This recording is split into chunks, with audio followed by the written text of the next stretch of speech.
Hello, and thank you for helping on the NOMS Goat 2019 study. My name is Dr. Natalie Urey, and I'm a veterinarian with the National Animal Health Monitoring System. I'm co-leading the Goat 2019 study.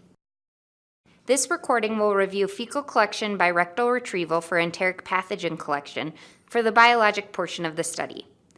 In this video, we will show you all of the kit contents, review collection instructions, demonstrate rectal retrieval for fecal material, and review completion of the necessary paperwork and shipment procedures.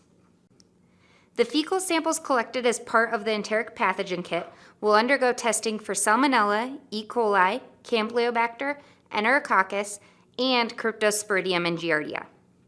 The results for Salmonella, E. coli, Campylobacter, Cryptosporidium, and Giardia will be sent back to the producer in a sealed envelope.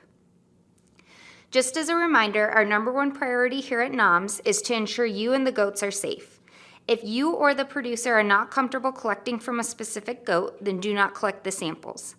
To minimize repeat handling and animal stress, it is recommended you collect all needed samples from one animal before moving on to the next animal. To ensure that the goats are kept safe, we recommend reviewing the proper goat restraint video on our website. Lastly, goats are very curious creatures. Be sure to maintain all of your supplies and samples in a safe location from the goats, such as a tool belt or pockets, or outside the goat pen. This kit is for the collection of fecal samples to test for enteric microbes. Some of these may be pathogenic to goats or humans, but others may just be commensal bacteria. The kit contains everything you should need to collect the required samples, though you will need to provide your own gloves in an appropriate size. We recommend using clean gloves for each sampled animal to prevent cross-contamination of the samples. Each kit contains 50 small and 25 medium Whirl-Pak bags, a tube of lubricant, 2 ice packs, a liner bag, a medium insulated cooler, and the required paperwork. The paperwork packet contains laboratory submission forms, labels for the samples, an air bill addressed to North Carolina State University in Raleigh, North Carolina. Samples may only be collected Sunday through Wednesday to ensure that they can be shipped to the lab and processed in an appropriate time period. You will need to collect samples from 5 goats from each of the following subgroups: pregnant does, nursing does, pre-weaned kids, weaned kids, and open does. If you do not have one subgroup on the operation, then please collect extra samples from the group that has the highest priority. Sample priority is pregnant does, nursing does, pre-weaned kids, weaned kids, and open does. For example, if an operation does not have any weaned kids, you would collect from 5 more pregnant does. Fresh samples are vital. Please collect directly from the rectum if possible, or immediately off the ground while the samples are still warm. Note that rectal retrieval may not be possible in some goats, such as pre-weaned kids. Collect at least 6 fecal pellets from each animal for the first sample bag, and at least an additional 4 pellets for the second sample bag.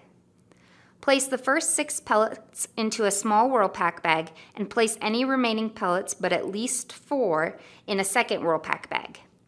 If you cannot retrieve enough sample for the second bag, then do not submit it. Using the labels provided in the test kit, note the goat's name or ID and securely affix the labels to the bags. Now retrieve the sample from the goat labeled on the bag. Once the sample is placed in the bag, express the air from the small Whirl-Pak bags, twist down twice, and secure. Place the 2 small Whirl-Pak bags from each animal into a medium Whirl-Pak bag and secure. Place all samples into the liner bag and use the ice packs to cool the samples. Keep the samples cool, and if needed, replace the ice packs with frozen ones prior to shipping. To avoid contamination of the samples by organisms commonly found on the ground, rectal retrieval is preferred. It may not be possible in some goats, such as pre-weaned kids, so fresh off-the-ground samples are an acceptable alternative. The goat will need to be physically restrained. For a review on proper goat restraint, please refer to the video titled Goat Restraint. If you have a partner or assistant, they can help with this, leaving you to focus on sample collection. If no assistant is available, you can stand facing the side of the goat, use one hand just behind the shoulder to restrain the animal against your legs, and use your other hand to collect the sample. Start by applying lubricating jelly to the gloved finger before entering the rectum. Lightly stroking the rectum may encourage defecation. Collect as many pellets as you can with a minimum of 6 and place them in the provided Whirlpack bags. Express all of the air out of the Whirlpack bag, label it as previously described, and continue on to the next goat with a clean glove. Using a ballpoint pen, record samples on the appropriate lines and complete all information requested. Start by filling out the header, write in the NOMS ID, the primary collector's name and phone number, the date samples were collected, and the kit number. Then, for each goat, fill out one row with the following information. For column 2, indicate the goat's name or ID, such as an ear tag or neckband number. For column 3, indicate the animal's age in months or years. For column 4, indicate the goat type using the options provided. Only complete column 5 if type 1 or 2 is selected in the previous column, and record the date in the month, day, year format. For column 6, indicate all housing situations for this particular animal. In column 7, indicate all conditions noted for this particular animal in the past 30 days. Using the options provided. If none apply, write a dash in the blank space so we know that it wasn't accidentally skipped. For column 8, indicate yes or no regarding antimicrobial therapy. If the answer to column 8 was yes, then use the attached reference card to determine the appropriate code to list the antibiotic use. At the end of the form, you will find some additional information that is required. Please indicate if the samples were stored overnight or shipped on the same day.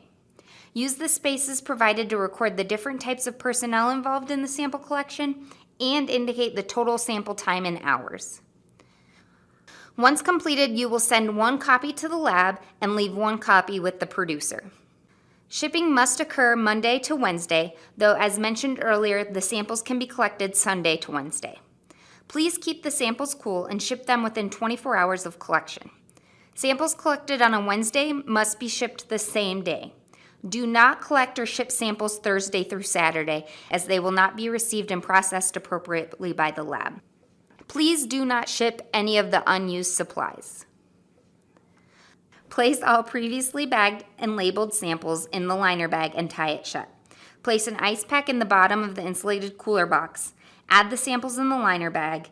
Add another ice pack on top, and then use a filler such as packing peanuts if needed to reduce dead space in the cooler and protect the samples from excessive motion. Close the lid of the insulated cooler box and place the one copy of the collection record on top of the cooler box lid and secure the outer box with tape. Affix the provided shipping label to the outside of the box, being sure to remove or black out any extraneous labels on the outside of the box to prevent shipping confusion. The samples will need to be shipped to North Carolina State University in Raleigh, North Carolina within 24 hours. Again, only shipping Monday to Wednesday.